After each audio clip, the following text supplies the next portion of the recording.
Hai Sobat Investor, selamat datang di Slam Invest dan kali ini kita akan membahas SafeMoon. Ini adalah token yang lagi booming akhir-akhir ini karena harganya yang melonjak sangat signifikan sejak tanggal di launchingnya ya, 8 Maret tepatnya, dan mulai listing itu di tanggal 9 ya.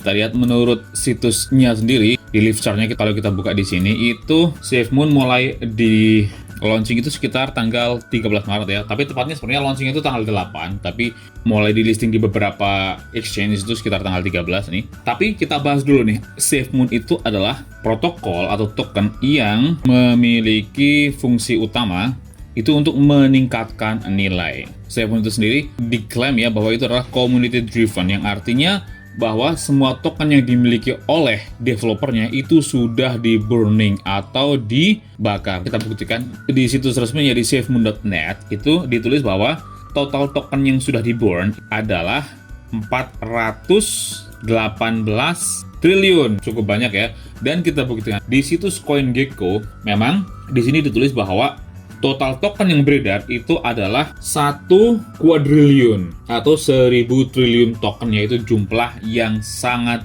banyak. Tapi memang di sini ditulis token yang sudah di burn itu sekitar 417 triliun. Jadi benar ya, di sini memang sudah di burn dengan liquidity-nya itu sekitar 73 juta dolar. Kenapa SafeMoon ini menarik? Karena menjanjikan passive income. Di 3 poin pokok dari SafeMoon itu yaitu community driven, yang artinya bahwa developer tidak memiliki tokennya lagi karena sudah di burning pada saat launching. Dan yang kedua adalah automatic LP, yaitu setiap transaksi yang terjadi akan menambah liquidity pool yang digunakan oleh exchange. Maksudnya apa? Terhubung sama poin ketiganya yaitu RFID static rewards, yaitu holder akan mendapatkan passive income dengan hanya menghold SafeMoon token itu sendiri. Nah, penjelasannya begini, SafeMoon itu memberikan reward bagi holdernya ya, dengan berupa passive income. Nah, passive income itu didapat dari setiap transaksi jual beli yang ada di SafeMoon. Jadi setiap orang yang menjual SafeMoon-nya itu akan kena penalti berupa network fee sebesar 10%. Contohnya nih, misal sobat investor menjual SafeMoon sebesar 100.000 contohnya. Nah, sobat akan kena penalti sebesar 10%, yaitu sekitar 10.000 rupiah akan dipotong ya dari 100.000 yang sobat jual. Nah, 10.000 itu adalah network fee. Network fee ini akan dibagi dua, yaitu 5.000-nya itu akan didistribusikan kepada seluruh pemegang SafeMoon yang lainnya. Jadi, jika sobat investor menjual SafeMoon-nya, itu artinya akan memberikan 5%-nya kepada semua pemegang SafeMoon yang lainnya. Tentunya berdasarkan jumlah token yang dipegang oleh masing-masing holder ya.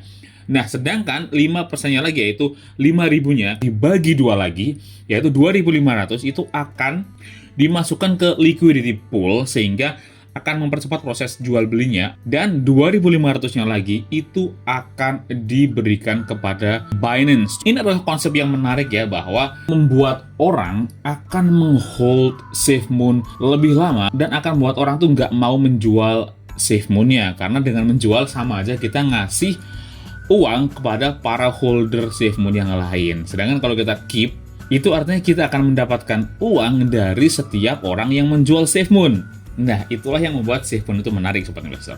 Next, di situs resminya ditulis bahwa pemegang SafeMoon itu sudah ada sebanyak 2.308.482 holder atau unique ID ya. Jadi sekitar 2.300.000 orang sudah memegang SafeMoon dengan liquidity poolnya sekitar 73 juta dolar. Itu jumlah yang sangat besar. Dengan roadmap-nya, nah kita lihat nih roadmap di tahun 2021. Di kuartal pertama itu protokol diinisialisasi, maksudnya di launching. Kuartal pertama itu sekitar bulan Januari, Februari, sama Maret. Dan di kuartal kedua itu April, Mei, dan Juni, SafeMoon akan memperkenalkan token SafeMoon ini kepada sebanyak mungkin orang agar semakin dikenal ya. Dengan cara apa? Dengan cara mengintegrasikan ke banyak exchange atau mulai mengembangkan SafeMoon apps, SafeMoon wallet, dan juga game. Dan juga akan mulai menggunakan SafeMoon sebagai NFT exchange ya. Jadi SafeMoon juga nantinya akan digunakan untuk menjual berbagai NFT atau non-fungible token, dan juga akan membuat video game yang berbasis SafeMoon ya, mungkin jual beli item dalam game itu menggunakan SafeMoon, dan juga akan membuat sebuah organisasi donasi ya untuk pasar Afrika. Selain itu juga akan menambah jumlah tim sebesar 35% dan mendirikan sebuah kantor di Irlandia atau United Kingdom. Di kuartal ketiga tahun 2021, SafeMoon Developer akan berusaha untuk terus meningkatkan apa yang sudah dicapai di kuartal kedua dan berencana akan merilis video game yang sudah terintegrasi dengan SafeMoon dan akan meningkatkan lagi jumlah timnya sebesar 25% dan akan berusaha untuk listing juga di market-market besar seperti Binance dan Mandala. Nah, di kuartal keempat itu mereka berencana untuk menyelesaikan semua planning di tahun 2021 ya, menyempurnakan apa yang sudah dicapai dan juga mendirikan SafeMoon Scholarship, yaitu beasiswa dari SafeMoon. Tujuannya cukup mulia sebenarnya. Tapi intinya itu adalah membuat para holdernya itu mendapatkan passive income dari setiap transaksi jual beli yang ada di SafeMoon. Nah, ini adalah timnya ya. Timnya dipimpin oleh John Caroni atau CEO dengan titelnya Captain Hodl, dan juga ada Thomas Smith, Hank Wyatt, Jack Hines, dan Jacob Smith. Ya, itu sekilas di situs resminya. Sekarang kita lihat menurut CoinMarketCap, ini ada yang menarik. Kayaknya data di CoinMarketCap mungkin kurang tepat ya, karena rank dari SafeMoon ditulisnya di peringkat ke 204. Padahal kalau kita lihat market capitalnya itu udah sangat besar. Makanya saya lebih cenderung percaya dengan data yang ditulis di CoinGecko. Di CoinGecko ditulis bahwa rank dari SafeMoon itu berada di peringkat 53 karena market capitalnya itu sekitar 2,3 miliar dolar. Nah, dengan angka sekian itu lebih cocok market capitalnya di angka 53 ya, bukan di 204 seperti yang ditulis di CoinMarketCap. Makanya kita baca saja data di situsnya CoinGecko. Nah, SafeMoon itu ditulis di atas kontraknya Binance. Dan kita lihat ya, dalam satu hari terakhir, ternyata SafeMoon masih naik sebesar 1,3%, dalam 7 hari turun sebesar 6%, dalam 14 hari turun sebesar 20%, dan dalam 30 hari turun hanya 16%, dan dalam 1 tahun belum ada datanya karena SafeMoon baru saja di launching awal Maret, tepatnya tanggal 8 Maret kemarin. Nah, sedangkan secara all-time high, SafeMoon itu sudah turun sebesar 63,8%, tepatnya all-time high-nya itu di tanggal 11 Mei tahun 2021, yaitu sekitar 24 hari yang lalu. Sekarang kita lihat nih chartnya kita lihat menurut situs resminya saja. Di sini di live chart, kalau kita klik akan muncul ke situs dex.guru. Nah, kita lihat di sini juga ada data yang bisa kita analisa ya. Kita cek dulu menurut chart harian. Kita klik hari di sini dan legendanya kita buka dan kita perbesar. Nah, data terakhir di DexGuru ini, SafeMoon di listing di sini, data terlamanya di tanggal 13 Maret tahun 2021 yang masih baru sekali dan memang baru saja launching di sekitar tanggal 8 Maret. Dan sejak listing itu ternyata SafeMoon terus menanjak naik dan mencapai titik tertingginya di tanggal 11 Mei. Setelah itu kembali ke fase bearish. Dan sekarang kalau kita lihat di chart harian, menurut garis MA60 yang ini yang warna ungu ini, tanda-tandanya sudah mulai rebound tipis ya.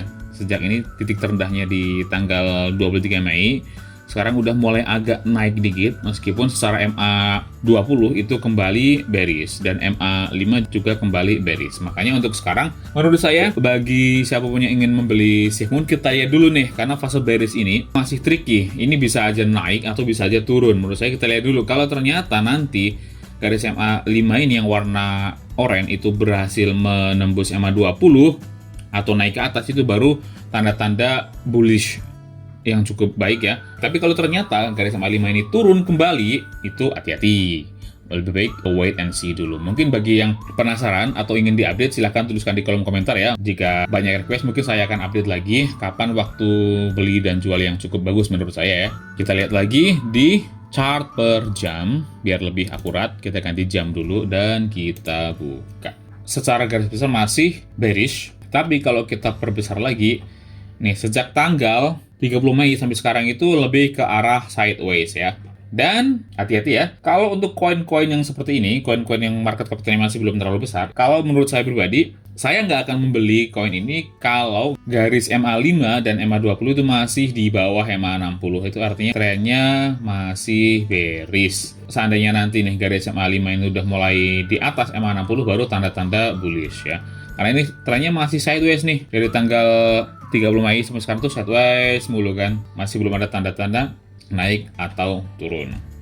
Jadi untuk sekarang menurut saya sih wait and see dulu. Bagi siapapun yang ingin beli, kita lihat dulu perkembangannya karena masih belum jelas ya apakah akan naik atau akan turun. Tapi bagi yang ingin beli untuk hold jangka panjang, jika yakin dengan masa depan dari SafeMoon, ya silahkan saja karena kenyataannya sudah turun cukup dalam ya, dari titik tertingginya itu sebesar 63%.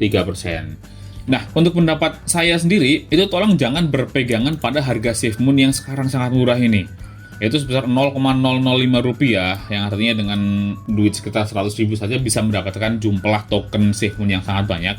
Karena kenyataannya jumlah token yang beredar itu juga sangat banyak ya, sampai 1 kuadriliun atau 1.000 triliun token, meskipun sudah di-burn atau dibakar sebesar 417 triliun, tapi kenyataannya jumlah yang beredar masih sangat banyak ya, yaitu sebesar 582 triliun. Itu sangat banyak sekali. Jadi mungkin target price-nya bukan sampai, kalau dirupiahkan bisa sampai 1.000 rupiah atau mungkin sampai 1 juta, itu jangan. Kalau mau pasang target price itu mungkin kalau bisa naik sampai 1 rupiah saja, itu artinya sobat investor sudah bisa mendapatkan profit yang sangat besar ya. Menurut saya sendiri sebenarnya SafeMoon ini adalah koin yang sangat menarik karena kita bisa mendapatkan passive income hanya dengan hold saja, yang artinya nilai SafeMoon itu cenderung akan terus naik dengan adanya transaksi atau jual beli SafeMoon itu sendiri, menjadikan SafeMoon itu cukup menarik untuk di hold jangka panjang ya. Jadi selama SafeMoon itu masih berjalan proyeknya dan developernya masih terus meningkatkan SafeMoon dan menjalankan roadmap ini, menurut saya SafeMoon juga akan terus meningkat harganya. Dan untuk saya sendiri, saya masih belum memiliki SafeMoon, tapi kita lihat saja, ini juga proyek yang cukup menarik ya. Kalau menurut saya daripada misal seperti Doge, koin yang tidak memiliki batas maksimal, paling tidak SafeMoon ini memiliki batas maksimal supply-nya sebesar 1 kuadriliun, minimal adalah batas tokennya, jadi tidak diproduksi terus-menerus sampai tanpa batas ya. Jadi SafeMoon itu termasuk koin yang deflation atau nilainya semakin meningkat. Jadi SafeMoon itu cukup menarik bagi saya, dan saya akan wait and see. Kalau ternyata kedepannya proyeknya terus meningkat dan berkembang, mungkin saya juga akan membeli. Tapi untuk yang sekarang, jangka waktu sekarang, saya masih belum memiliki token SafeMoon. Itu saja pendapat saya mengenai SafeMoon. Bagaimana pendapat kalian? Tuliskan di kolom komentar ya. Klik like dan share jika kalian menyukai video ini. Dislike saja jika kalian tidak menyukai video ini. Jika kalian memiliki request koin apa yang ingin dibahas selanjutnya, tuliskan juga di kolom komentar. Dan bagi yang belum subscribe, silahkan klik tombol subscribe ya, nyalakan lonceng notifikasinya agar terus mendapatkan update terbaru dari Islam Invest. Semua yang ada di video ini adalah pendapat pribadi saya ya. Tetap lakukan penelitian kalian sendiri secara mendalam sebelum memutuskan untuk melakukan tindakan finansial apapun. Oke, cukup sekian video kita kali ini. Sampai jumpa di video selanjutnya. Salam investasi.